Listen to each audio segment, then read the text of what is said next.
Look closely. What do we all have in common? No matter what corner of the world you live in, you need food, water, shelter, and money.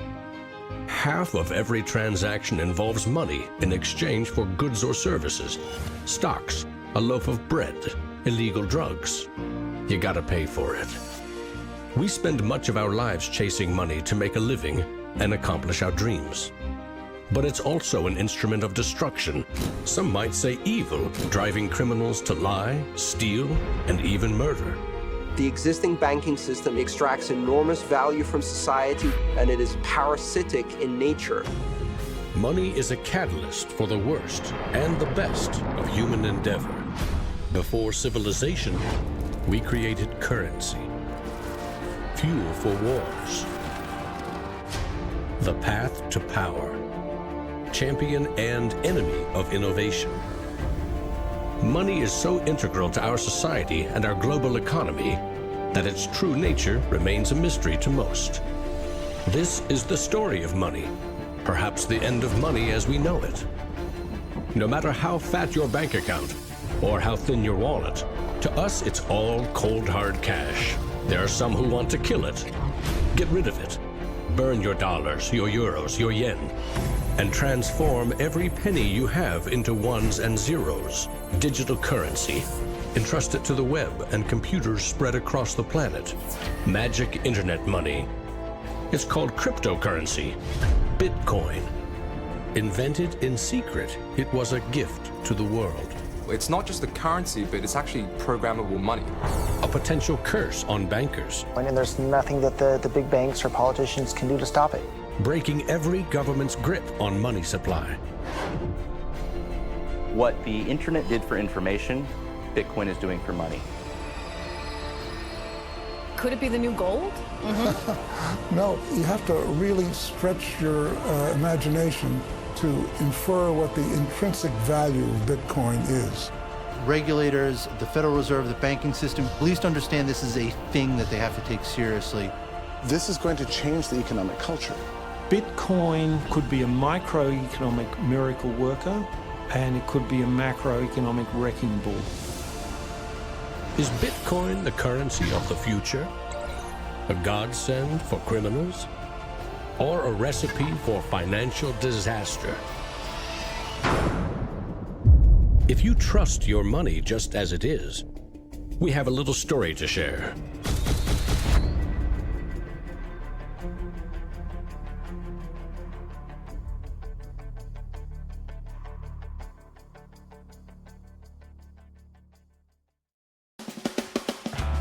Once upon a time, there was a big party with everyone standing around the punch bowl, drunk. Politicians credited the strong economy to their wise decisions. Businesses jumped into new profitable markets, ignoring risk. In fact, the experts said there was no risk. Then, troubling market data from minor countries spooked the markets. Rumors spread. More bad news rattled housing prices at the heart of the financial world. A major bank went insolvent. Investors and businesses made a run on the other banks, demanding their cash deposits. The largest financial institutions in the center of the modern world were frozen. Assets were seized. Banks foreclosed. A credit crunch threatened the entire world economy. And then, finally, the government stepped in. The largest bank bailout ever. Swift action by the head of state had saved the day. Remember that? No, you don't. It happened 2,000 years ago. Rome, 33 AD. Ground zero for the first recorded liquidity crisis and government bailout in history. The largest empire the world had ever seen was brought to its knees by a banking disaster. Emperor Tiberius used money from the national treasury to bail out the country's troubled banks and companies. History may not repeat itself, but it certainly rhymes. Badly. People in power and their money have always been at the very center of it.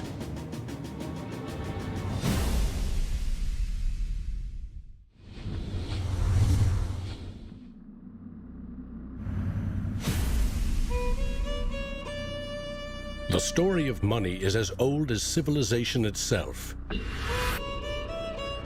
When we lived in small tribes, keeping track of debt was easy.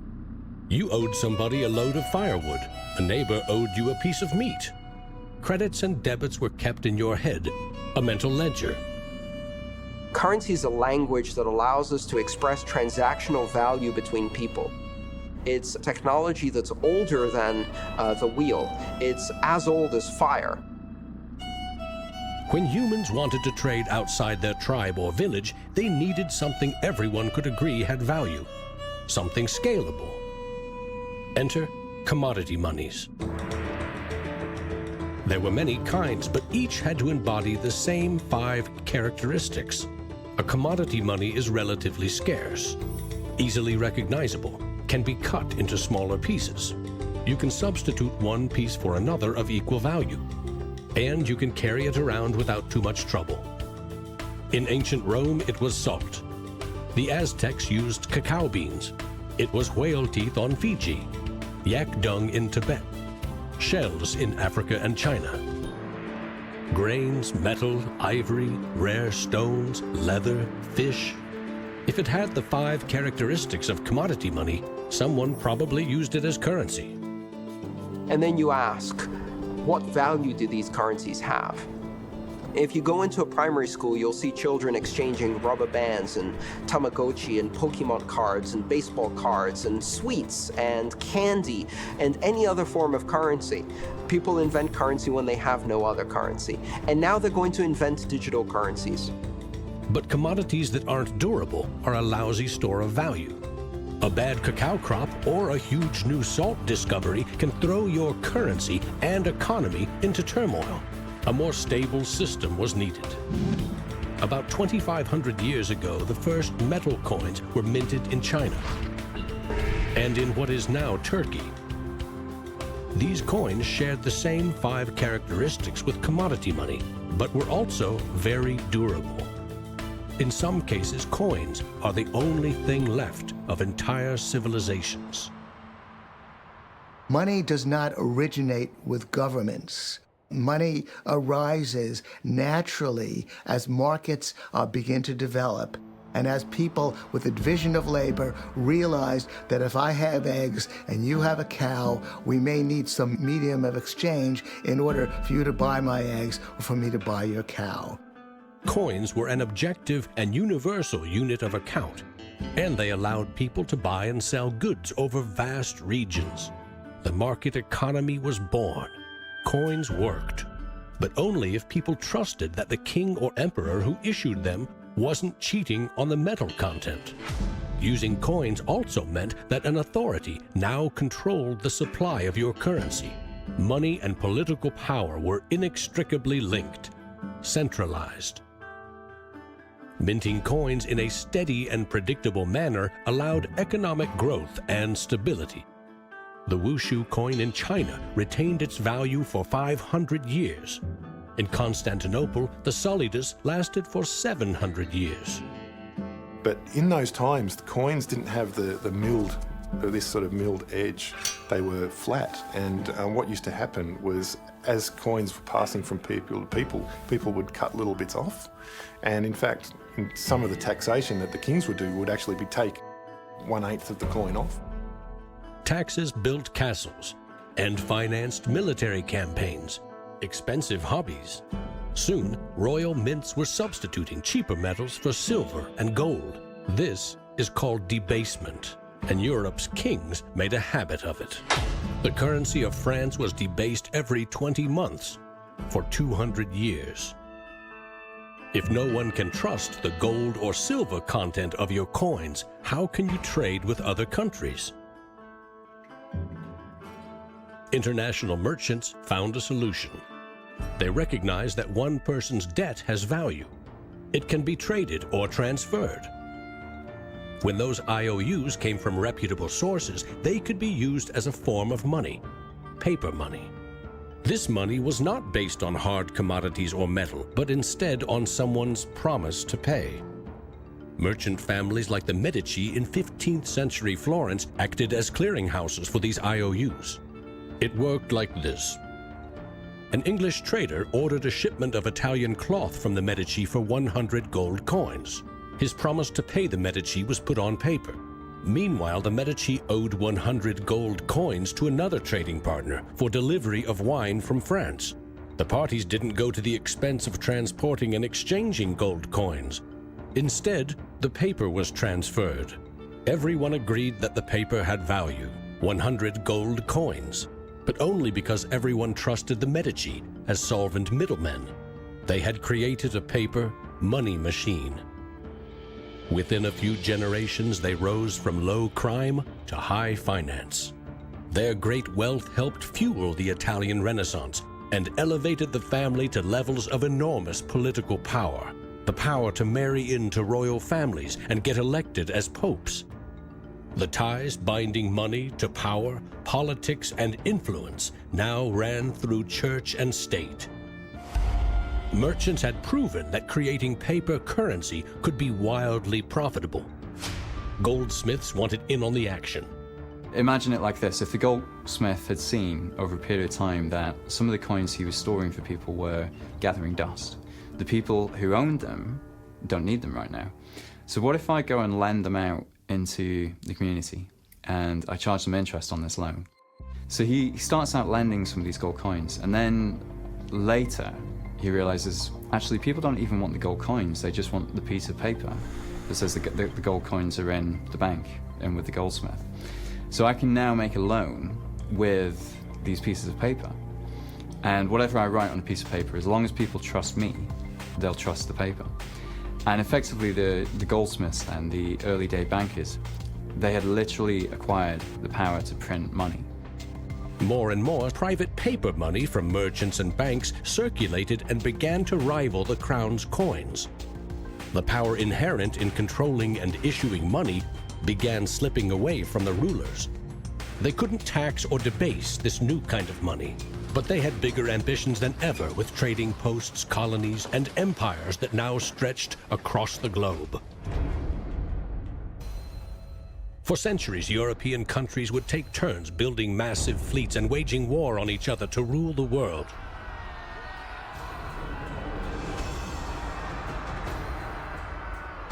Government wanted to take the people's money in order to finance its wars. That's essentially the history of money. Money and warfare go together. War is expensive. 1 year's income taxes simply aren't enough. Kings and queens had to borrow money against future taxes. They needed a groundbreaking financial innovation: government bonds. The loans came from rich merchant families and goldsmiths, who by now had become powerful financiers and bankers. Sovereign debt and deficit spending had been born.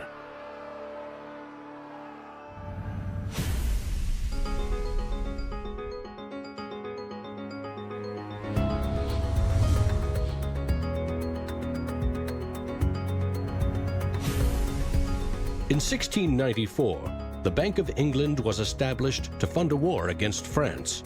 England's central bank was privately owned and granted the monopoly to issue banknotes, paper that could be redeemed for an equal amount of gold from the government coffers. The central bank soon also managed the entire debt of the crown. Money has been a tool of sovereignty for centuries. Being able to issue currency gave you the power, but it also gave the value to that monetary supply by backing it with a force of state, with essentially the debt of state. When the U.S. won independence from Britain, the first article of the new Constitution gave Congress the exclusive right to coin money. This currency's value was tied to gold in government vaults. From 1781 until the Panic of 1907, the financial system of the U.S. was an economic petri dish. Brief central banks, state banks, private currency, government currency, depressions, strong growth, recessions, regular boom and bust cycles. The long term, as far as capital is concerned, people want predictability. People want stability. From the back of that, they can plan. And it's very hard to plan in the long term with such a level of volatility. In 1913, bankers and politicians decided that it was in the country's best interest, and theirs, to have a permanent central bank. They created the Federal Reserve. Among its jobs, expand or contract the supply of a single national currency, the Federal Reserve note. The dollar was tied to gold, and strategic control of it would avoid booms that lead to busts. At least that was the plan. Then came 1929.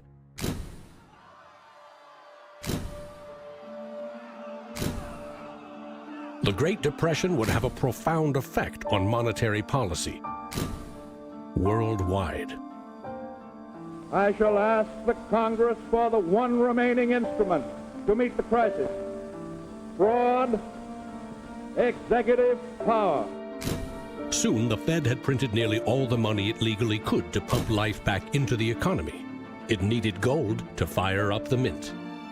So in 1933, President Roosevelt issued a controversial executive order, forcing all U.S. citizens to sell their gold to the Federal Reserve at a fixed price, or go to prison. The Fed offered far more cash to foreign governments for their gold. Many jumped at the offer. Gold flowed in, and dollars spread across the globe.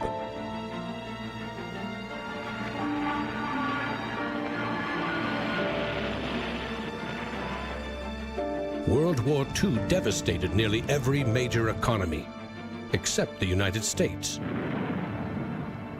The military and industrial juggernaut emerged as the global financial superpower. The dollar had become the world's most stable and trusted currency. Other countries pegged their currency to the dollar, which could still be redeemed for gold. In fact, the U.S. owned more than half of the world's gold reserves. In the next few decades, more dollars flowed to foreign countries. Governments began debasing their coins with cheaper metals and printing more of their own currency than they had in gold. The bond between precious metals and paper currency was cracking. This is a 1966 50-cent piece. It was the last coin in regular circulation in Australia to contain silver, and it contains 80% silver. So in 1966, this was 50 cents. Nowadays, it's $8 roughly in silver alone.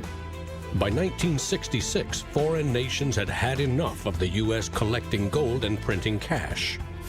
And they had more value in dollars than the U.S. had bullion in its vaults. They demanded gold in return for their paper dollars. Arguments about the value of the dollar versus their currency ensued. In 1971, President Nixon settled the matter. He severed United States currency from the gold standard. I have directed Secretary Connally to suspend temporarily the convertibility of the dollar into gold or other reserve assets, except in amounts and conditions determined to be in the interest of monetary stability and in the best interest of the United States. Never again could anyone legally demand U.S. government gold in exchange for paper dollars. For better or worse, the dollar was now backed solely by the full faith and credit of the United States government. The wealthiest nation the world had ever known would bet its future on a single word: trust. People have this mythology of money that is based on very little fact. And one of the nice things about Bitcoin is that it forces people to start to ask questions about the fundamentals of money. Bitcoin is an attempt to adopt the advanced computerized system that we have, the internet, to resurrecting what money used to be all about.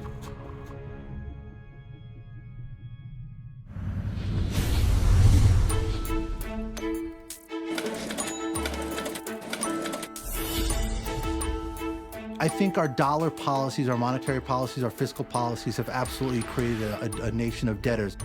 Not just personal debt, not just corporate debt, but government debt. I mean, you have to look at those all together as one big thing. What is the wealth of the nation? Well, the wealth of the nation is a gigantic hole of money that we owe to the rest of the world that is never going to be paid back. Today, the United States pays more than $400 billion in interest to its creditors every year. When a government spends more money than it collects in taxes, it simply borrows more, or it creates more. At one time, every piece of paper money was backed by gold. Remember, for every $20 bill, there was $20 worth of gold in the government vault. Not anymore. Today, governments create currency by first creating bonds or treasury bills.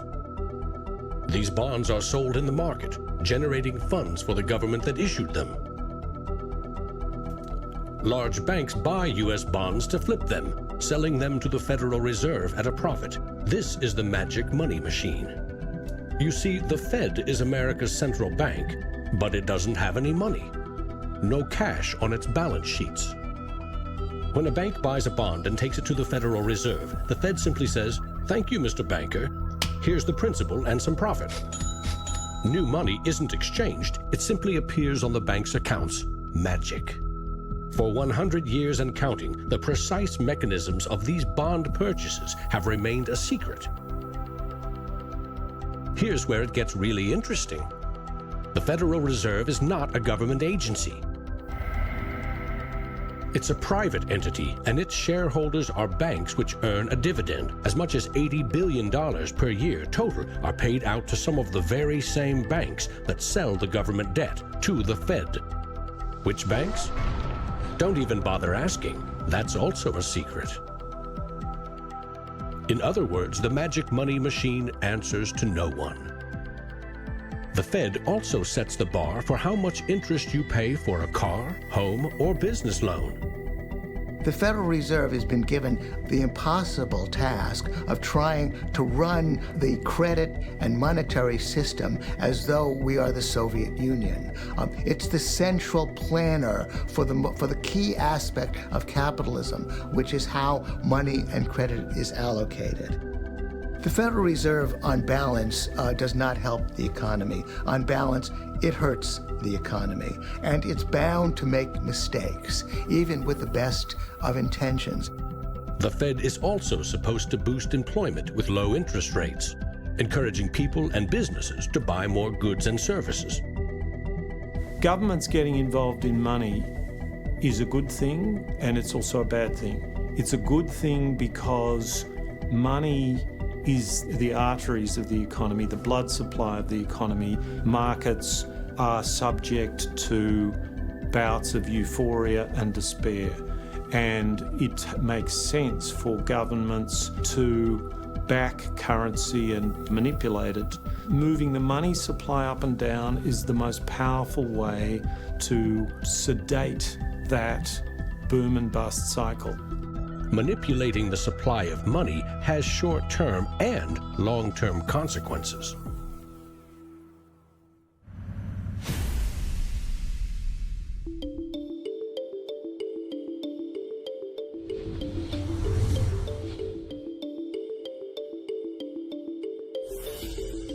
Central banks aim to create new money carefully, strategically, and very, very slowly.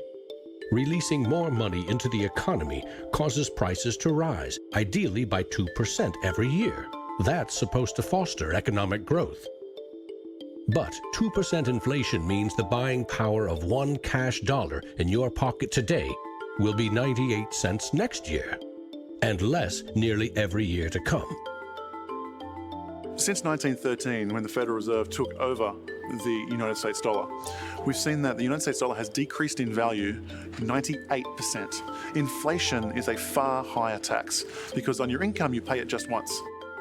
If inflation is 2%, you're paying a 2% tax on your net worth every single year, your net worth held in currency.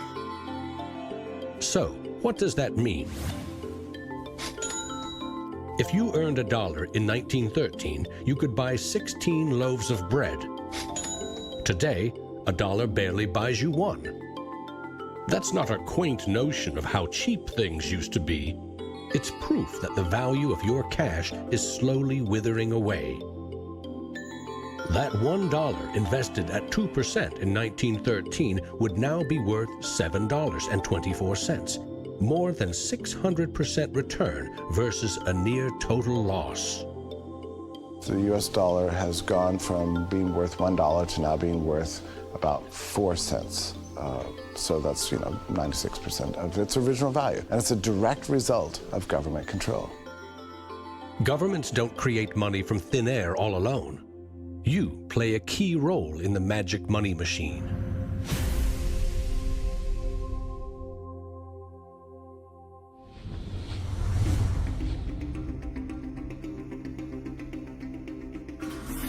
It's not really the central banks that are the problem. I mean, they're part of the problem, but the real problem is that we've given the power to create money to the same banks that caused the financial crisis. We put our paychecks and savings into a bank account and draw from it as we need it. The banks are custodians of our money. Right? Wrong.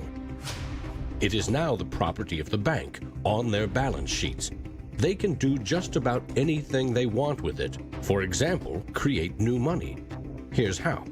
Your bank account shows $100, but the bank only holds $3 and loans $97 to Bob to buy something. In the bank's computers, you still have $100 in your account, but Bob now has $97 of new virtual money in his account. Just digits on a computer screen. There's no cash, no gold, or anything else backing up the new numbers in Bob's account. Just his promise to pay it back. This is new money created as debt. When those $97 are spent, say in a shop, the shop owner deposits into another bank, and it is lent out again, and again, and again. And each of these people have numbers in their accounts showing that they own this money. So your original $100 has multiplied. Now there are over $3,300 in the system. This process of loaning out far more money than a bank actually has as cash on hand is called fractional reserve banking.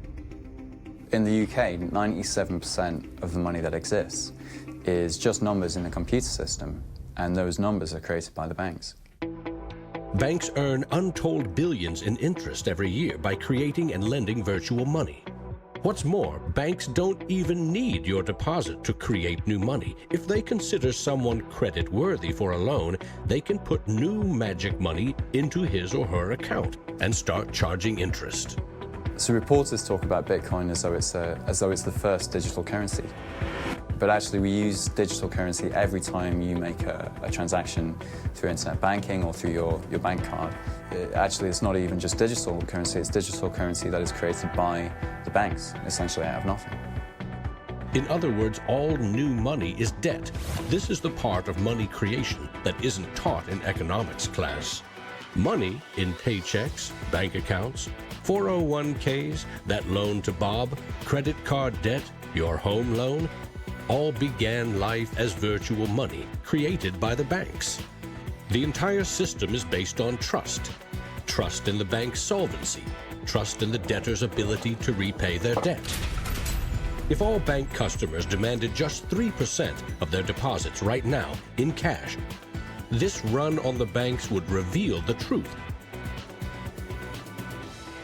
Almost none of that paper currency you think is in your bank account exists. It never did. Remember the drunken party?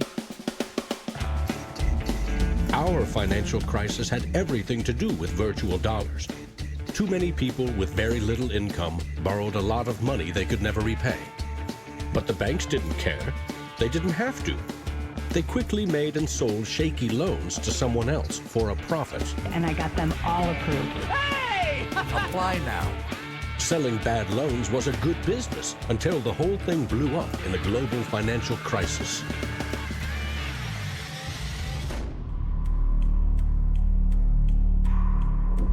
The magic money machine destroyed 30 million real jobs.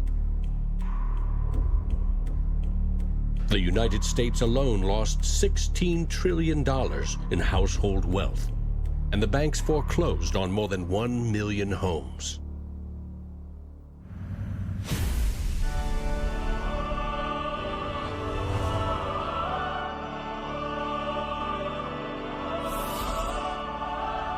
Selling subprime loans and betting they will fail may not be sacred, but it is lucrative.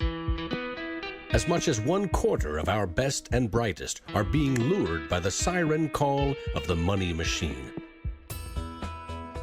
Instead of science, engineering, or medicine, they chose a career betting with other people's money. To get rich quick, very rich. And sometimes they take shortcuts.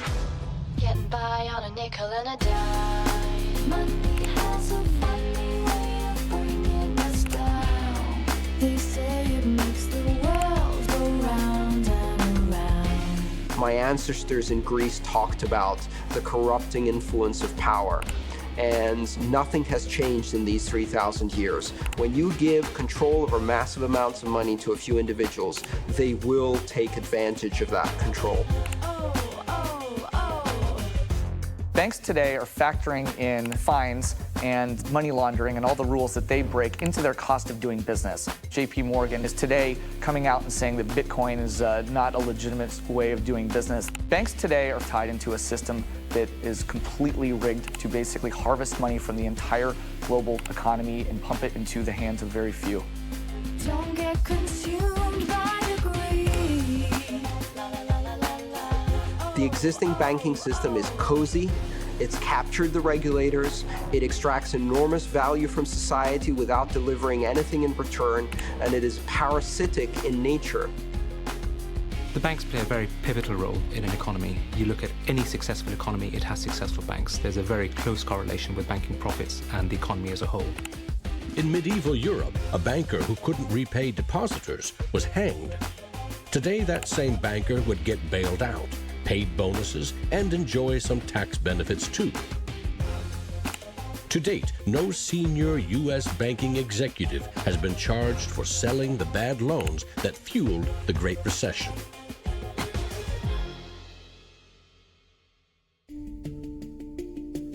In December 2014, just 6 years after the last banking crisis brought the world to its knees, a congressman snuck a last-minute provision written by Citigroup into a crucial funding bill. The provision allows the largest U.S. banks to once again make risky derivatives bets with bank deposits. But no need to worry. If the banks implode again, lost deposits must be paid back by U.S. taxpayers.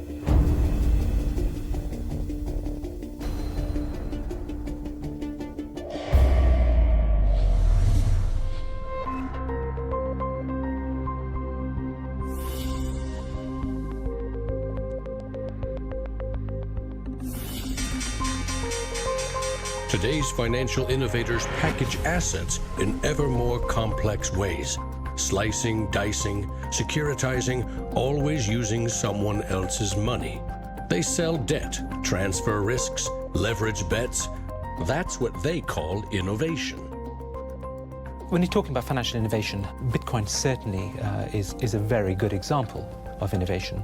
But there's also been other innovations that people a bit closer to the world of finance would cite as good examples. An example of that would be the original swaps market. From there moving on to the credit default swap. It is an excellent example of financial innovation, but also if it's used incorrectly, it can create a lot of problems, as we've just seen. History teaches that the most revolutionary and disruptive innovation nearly always comes from the fringe, not from corporate cubicles. True innovators see the world differently. They see the big picture, creating new products and entire systems that lead to new industries. Steve Jobs called them the square cogs in round holes.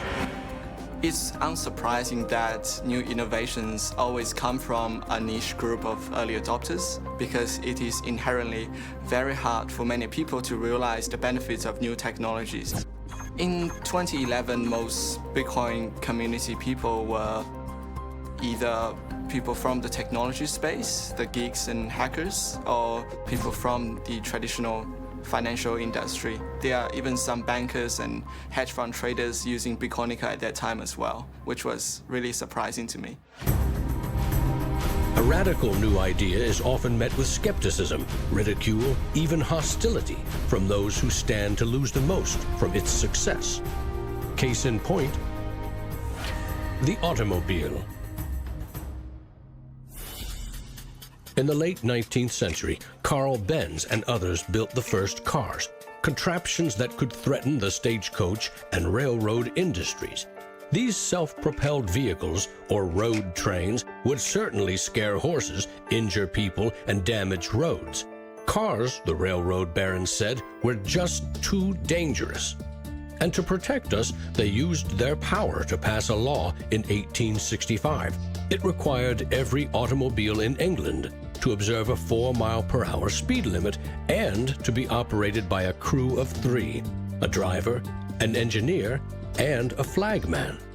This heroic flagman walked in front of the car to warn fellow citizens of the coming danger.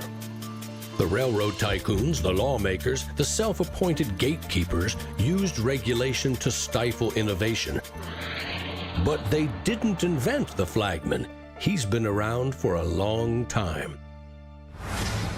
For centuries, very few could read. Books were copied by hand. The people in control, political and religious leaders, wanted to keep it that way, and they greeted Johann Gutenberg's printing press with licensing laws, publishing bans, taxes.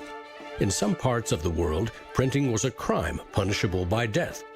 After all, they were just protecting us from dangerous ideas.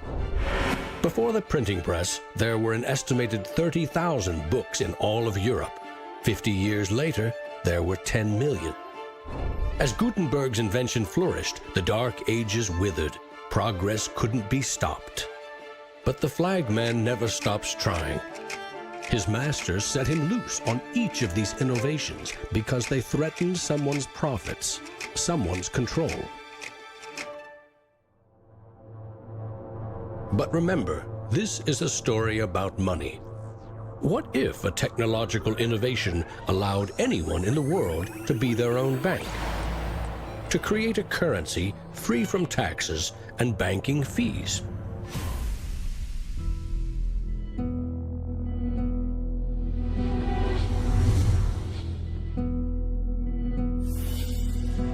The U.S. Constitution forbids citizens from printing or minting their own currency, competing with or undercutting reliance on the U.S. dollar. In 1998, Bernard von Nothaus decided to test the resolve of the federal government. The Liberty Dollar was available in gold, silver, platinum, and copper. It was available in 3 forms, both in specie, in other words, gold and silver, in paper, as warehouse receipts, and in digital form. Obviously, the government didn't like it. They arrested me and convicted me of counterfeiting, fraud, and conspiracy, and I'm currently awaiting 22 years sentence in federal prison. Lesson learned. At a hackers convention in the Netherlands, there was a young hacker there who used the alias of Satoshi Nakamoto. And he talked to a friend of mine, and he identified the Liberty Dollar and me as inspiring him to create a new currency. Bernard von Nothaus's arrest for creating private money may also have inspired Bitcoin's inventor to keep a lower profile, publishing the invention under an alias and vanishing. Part of me is interested to know like who Satoshi is. Maybe that's part of the mystique of the story. It's completely irrelevant to the functioning of Bitcoin because we have the code to read, but it would be kind of fun to know. Who is Archimedes? Who is Euclid? We don't know. We don't know if Euclid was one person or multiple people. And you know what? It doesn't matter. Euclidean geometry works whether I know who Euclid was or not, whether Euclid was a moral and good person or whether he was a corrupt plutocrat and a bastard. Science and mathematics have essential truth that stands alone, irrespective of its inventors and irrespective of their motives. Well, Bitcoin is a system based on mathematical truths, and these mathematical truths stand alone. We can read the source code in Bitcoin and understand it, and it will be true whether Satoshi Nakamoto is a man, a woman, a collection of individuals, a government agency, or aliens from the future. Bitcoin is digital currency and computer software. Capital B Bitcoin is the shared code that creates a global payment network using computers connected to the internet. Bitcoins are virtual currency, digital money created, stored, and exchanged on that network. But unlike virtual dollars created by a banker, this new currency was created with math by an anonymous inventor. Bitcoin is an open-source software protocol like much of the code supporting the internet and email. Open source means anyone, everyone can use the protocol. No one person or company can control it. Every change to the software is public, open, and transparent. The code was first developed by Satoshi. Then there were dozens, now hundreds, of programmers constantly collaborating to improve Bitcoin's features and security. So what makes Bitcoin a breakthrough? It tackles an ancient human dilemma and solves a computer science problem. Any shared information or data can be flawed, corrupted. Anything can be faked. How do we know that what we're receiving can be trusted? In our traditional mindset, it's very important to know who is behind this currency because their reputation is significant in knowing that our funds and the true wealth is actually safe. In finance, we rely on trusted third parties like banks, credit card companies, remittance services. They keep track of money as it moves from one account to another, and they charge us handsomely for it. We trust that their digital ledgers of credits and debits balance. A financial system that cuts out these middlemen could be faster, cheaper, and more secure. But Bitcoin is digital. Music and movies are easily pirated, copied, stolen. How can a digital currency retain value if anyone can make 1 million copies? The answer is at the core of Satoshi's invention. A Bitcoin is not a file on a computer. It's an entry in the publicly distributed database called the blockchain. Just as the Medici kept a ledger of credits and debits, today's banks record each transaction as a plus and minus in their ledgers. Now we call them databases. Bank accounts are replaced by a digital wallet that you alone control. Bitcoin's ledger is the blockchain, a record of every Bitcoin in existence and every Bitcoin transaction ever made. It always balances because no Bitcoin ever leaves it. When a Bitcoin is sent from one digital wallet to another, what they are really sending is control over that part of the database. Code that is a unique key for the new owner. As the network processes transactions, it constantly synchronizes the one ledger across the global network. Each computer or Bitcoin miner has a complete and identical copy. And because the blockchain is public, it cannot be controlled by any one person or computer. Owners of the Bitcoin mining computers are rewarded with new Bitcoins for processing transactions and keeping the network secure.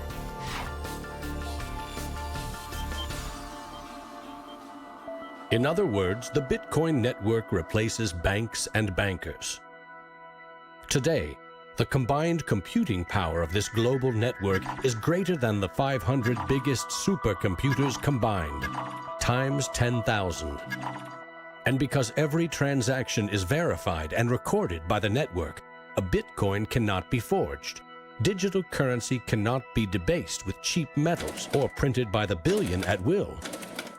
Too much currency can unleash a monster, skyrocketing prices, trillion-dollar bills that can't buy a loaf of bread.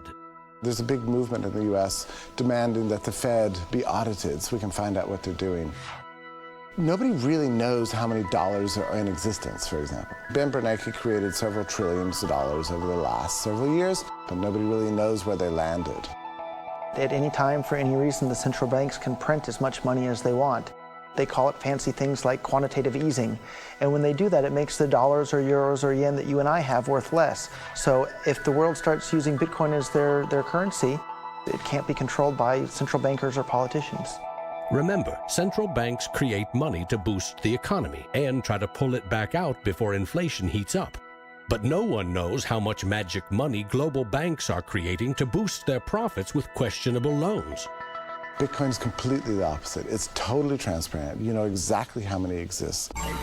The computer code behind Bitcoin has a built-in brake pedal, cutting the creation of Bitcoins in half every 4 years. This ensures a transparent, controlled scarcity and ultimately limits the total number of Bitcoins to 21 million.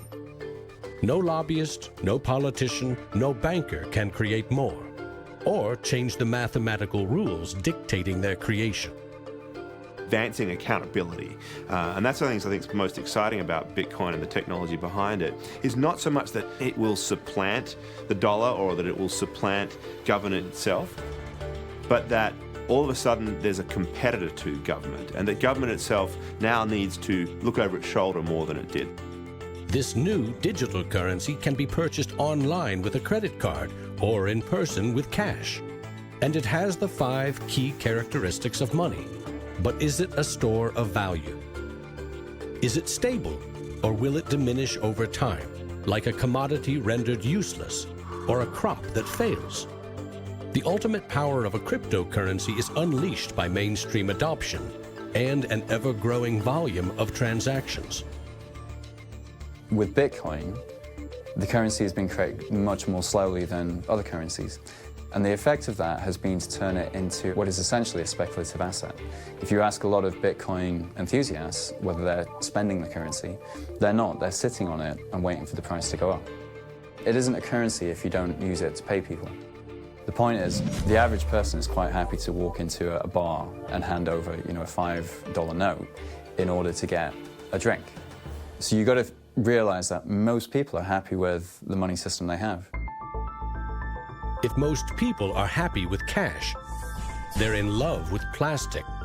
In the US, 2/3 of in-person sales are done with debit or credit cards. That plastic is a 60-year-old technology, created by a middleman, never designed for the internet. Each transaction requires personal data, like your name and address. Credit card databases are regularly hacked, with fraudulent purchases charged to your account. Criminals buy and sell stolen credit cards by the thousands in dark corners of the internet. In some parts of London, 1/3 of all online credit card transactions are fraudulent. Card issuers don't hold you responsible for fraud, but protection comes with a price. 2 to 4% in fees. That's $50 billion a year. The issue with credit cards from a merchant's perspective is there's a lot of risk. If they take a credit card, there might be a chargeback, there might be fraudulent purchases. In fact, there's hundreds of billions of dollars every year in fraudulent purchases. A Bitcoin purchase is done for pennies, but there are no protections. If you lose your passwords or are fooled into paying the wrong person, you can never get your money back. It is like digital cash. For a seller, this means no chargeback risks. For an e-commerce company like Expedia or Overstock, cutting credit card fees can double their profit margin. You could not miss the point more effectively than by thinking of Bitcoin as a currency and payment network that will make shopping easier for the first world. Bitcoin is about everything else, everywhere else. There are 2.5 billion people without a bank account. With Bitcoin, a mobile phone with an internet connection is now a bank with access to the global marketplace. What happens when Bitcoin services and infrastructure and Bitcoin wallets and payment processors start going into these countries? These people will be able to gain benefits from trade where they could not previously. These people will be able to send money home, international remittance, which is one of the major pain points of the current financial system. Here, if I send $100, with banks it's going to cost me 20%, Western Union is going to cost 10%, other options that are competing with Western Union is still going to be about 5%. And if you are sending to really remote areas, it's going to be anywhere between 15 and 30%. So in terms of money remittances, it's going to be a game changer using Bitcoin. You do not need a bank account. You just need internet connection and a wallet to get set up. It's a tool to give people an access into the global ecosystem and give them a promise for an economic future, and specifically provide a way for them to not be dependent on a government that could shut down their bank accounts or even could go into their bank accounts and take out finances. Goldman Sachs came out with a report and they basically looked at if you were to replace all transactions globally, so FX, bank-to-bank transactions, with the Bitcoin protocol, and still charging 1%, mind you, it would save the global economy $200 billion, so not million, $200 billion a year in saved transaction costs, which ultimately goes back into the hands of the consumer. An international wire transfer can take up to 4 days. Yet the internet allows us to instantly and globally share text, pictures, videos, anything digital. Why not money? Money which we now know only exists as digits in a bank's database. Wouldn't it be great if you could send Bitcoin transactions just simply via a tweet?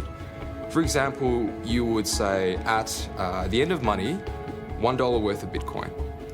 And so we built just that. All you have to do is hashtag it with Tippercoin, press send, and our Twitter bot will process the transactions, notify you, and give you a link.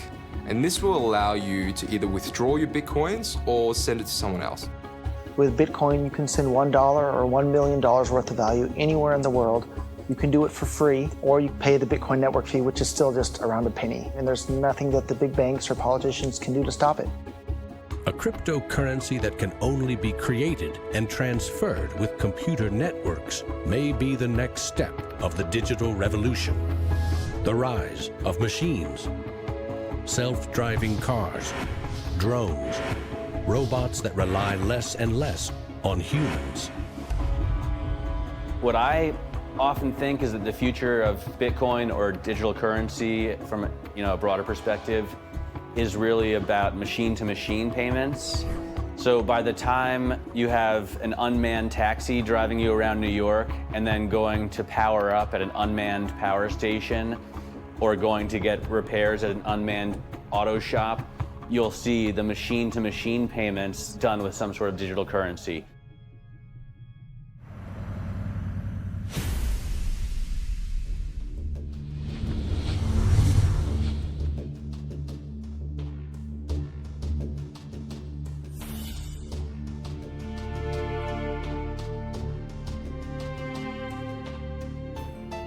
We actually built this world that we live in over the last 200 or 300 years. We've made some mistakes. We've learnt to make things better. The idea that there's some magic key, that if you just sort of stop doing a few things, that there'll be this perfect order that will settle, is a very childish, ideological delusion, in my opinion. But that is not to say that Bitcoin isn't an exciting thing. It's a terrifically exciting thing. But we have to try and engage with it with working minds, not with magical thinking. People are suggesting that it's going to be another world currency, rivaling the dollar or the euro or the yen. I think that's not going to happen. I prefer to trust the banks or the central government compared to the Bitcoin is because someone's accountable. Whereas with the Bitcoin, it's completely deregulated. There's no central control. There's no one held accountable. It is a free float. It's purely demand and supply driven. Mr. Williams? So clearly this is not a currency. Currencies don't behave like this. But what this is a high-risk speculative commodity. So for the entrepreneurs, the bankers, the governments, and everyone else studying and watching Bitcoin, all I have to say is that there will probably be a lot of volatility and an upward trajectory, and to buckle up.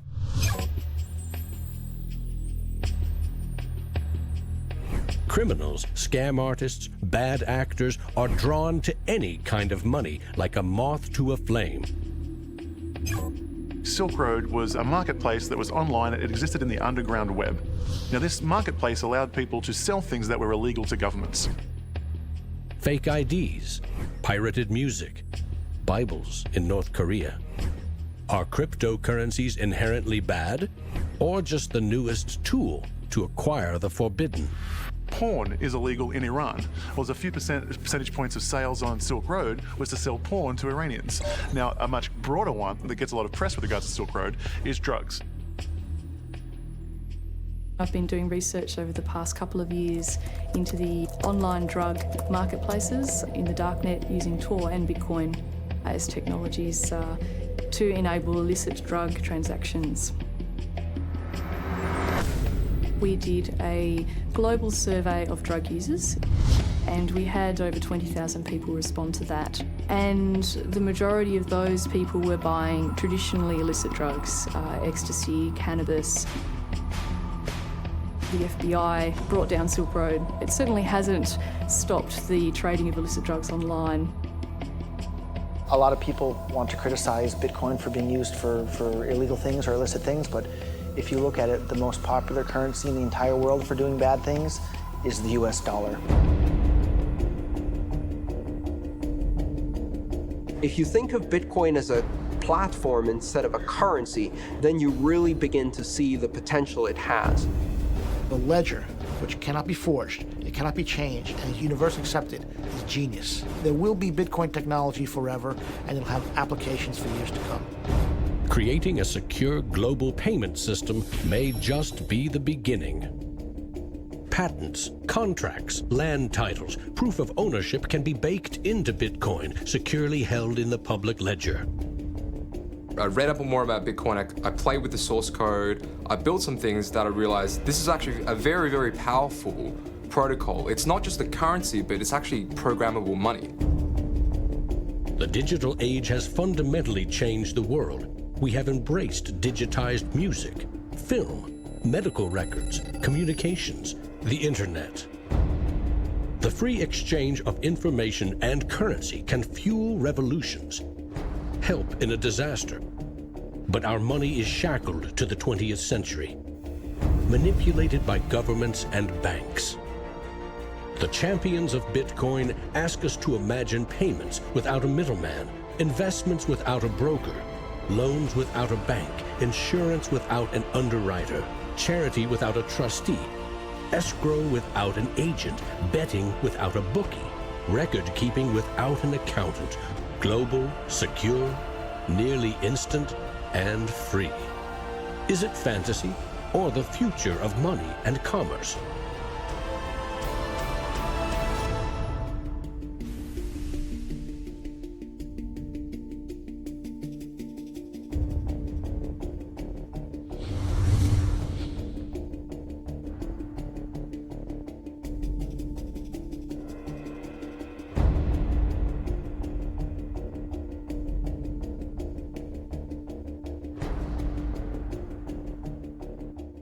I love Bitcoins. I'm really into Bitcoin. Well, Satoshi Nakamoto, that's a name I love to say.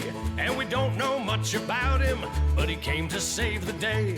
If you don't know what a Bitcoin is, right, usually the way people describe it is digital cash. It's money for the internet. Oh, Bitcoin, as you're going into the old blockchain. Oh, Bitcoin, I know you're going to rain, People are like, oh, I love my bank. I'm like, really? You ask a banker, you know what's 2 + 2? He's like, well, I can tell you, but there's a fee. Down the road it will be told about the death of old Mt. Gox, about traders trading altar coins and miners mining blocks. Now, Bitcoin is a new technology. I like to say it's banking light. All of the convenience, none of the evil. Bitcoin, as you're going into the old blockchain. Oh, Bitcoin, I know you're going to rain, till everybody knows. You know, when I go online and I buy, like, I don't know, a pair of socks, if I pay with a credit card, I'm just buying socks, right? If I buy those socks with Bitcoin, it's a revolution.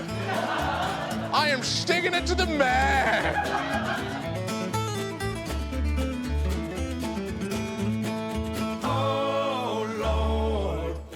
Me some more. There's always people who are not ready to get into the new technology. You know, like when the internet came out, there was people going, nah, I don't think this is going to be popular. And then email came out and people were like, nah, this isn't going to catch on. And now Bitcoin comes out and people are like, I don't think, I'm like, aren't you sick of being wrong? Get on this train, you know?